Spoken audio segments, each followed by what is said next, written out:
राधे कृष्ण राधे कृष्ण राधे कृष्ण। हम अक्सर देखते हैं श्री कृष्ण को उनके बहुत से चित्रों में, उनके स्वरूपों में, उनकी प्रतिमाओं में कि वो अपने पैर का अंगूठा पी रहे हैं। बाल स्वरूप की बात कर रहे हैं। क्यों पीते हैं कृष्ण अपने पैर का अंगूठा? श्री कृष्ण सच्चिदानंद घन पर ब्रह्म परमात्मा है। यह सारा संसार उन्हीं की आनंदमयी लीलाओं का विलास है। श्री कृष्ण की लीलाओं में से हमें उनके ऐश्वर्य के साथ साथ माधुर्य के भी दर्शन हो जाते हैं। ब्रज की लीलाओं में तो श्री कृष्ण संसार के साथ बिल्कुल बंधे बंधे से दिखाई पड़ते हैं। उन्हीं लीलाओं में से एक लीला है बाल कृष्ण द्वारा अपने पैर के अंगूठे पीने की लीला। श्री कृष्ण अवतार की यह बाल लीला देखने, सुनने अथवा पढ़ने में तो बहुत छोटी सी तथा सामान्य लगती है, परंतु इसे कोई हृदय गमन कर ले और कृष्ण के रूप में मन लग जाए तो उसका भी बेड़ा पार होकर ही रहेगा, क्योंकि नन्हे श्याम की नन्ही लीला भाव बड़ा गंभीर रसीला।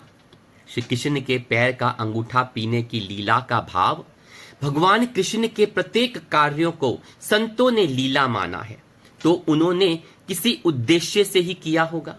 जानते हैं संतों की दृष्टि में क्या है श्री कृष्ण के पैर के अंगूठा पीने की लीला का भाव?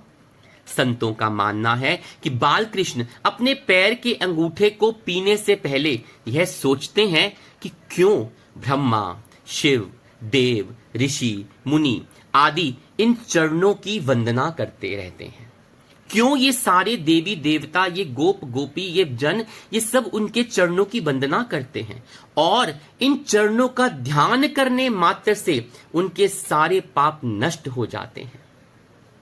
कैसे इन चरण कमलों के स्पर्श मात्र से गौतम ऋषि की पत्नी अहिल्या पत्थर से शिला की सुंदर रूपधारी स्त्री बन गई। कैसे इन चरण कमलों से निकली गंगा का जल, गंगा जी विष्णु जी के पैर के अंगूठे से निकली हैं, तभी उन्हें विष्णुपदी भी कहते हैं। इसी गंगा का जल दिन रात लोगों के पापों को धोता रहता है। क्यों ये चरण कमल सदैव प्रेम रस में डूबी गोपांगनाओं के वक्षस्थल में बसे रहते हैं? क्यों ये चरण कमल शिव जी के धन है, जिसको दर्शन मात्र के लिए भगवान कैलाश छोड़कर गोकुल आ गए थे?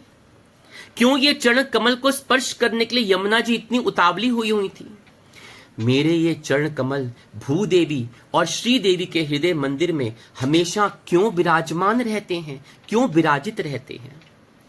जे पद पद्म सदा शिव के धन, सिंधु सुता उर के नाहि टारे। जे पद पद्म परसी जल पावन, सुरसरी दरस कटक अधमा भारे। जे पद पद्म परसी ऋषि पत्नी, बलि मृग व्याध पतित बहुतारे। जे पद पद्म तात ऋषि आछत, मन बच क्रम प्रहलाद संभारे। भक्तगण मुझसे कहते हैं कि हे कृष्ण, तुम्हारे चरण विंद प्रणत जनों की कामना पूरी करने वाले हैं, लक्ष्मी जी द्वारा सदा सेवित होते हैं, पृथ्वी के आभूषण हैं और विपत्ति काल में ध्यान करने से कल्याण करने वाले हैं। भक्तों और संतों के हृदय में बसकर मेरे ये चरण कमल सदैव उनको सुख प्रदान क्यों करते हैं? बड़े बड़े ऋषि मुनि अमृत रस को छोड़कर मेरे चरण कमलों के रस का पान ही क्यों करते हैं? क्या यह अमृत रस से भी ज्यादा स्वादिष्ट है? इन्हीं चरणों की इसी बात की परीक्षा करने के लिए बाल कृष्ण अपने पैर के अंगूठे को पीने की लीला किया करते हैं। इसी को जानने के लिए वो अपने पैर के अंगूठे का रसपान करते हैं और उसी रस का स्वाद देखने के लिए वो ठाकुर इस लीला को रचते हैं। बोलिए वृंदावन बिहारी लाल की जय।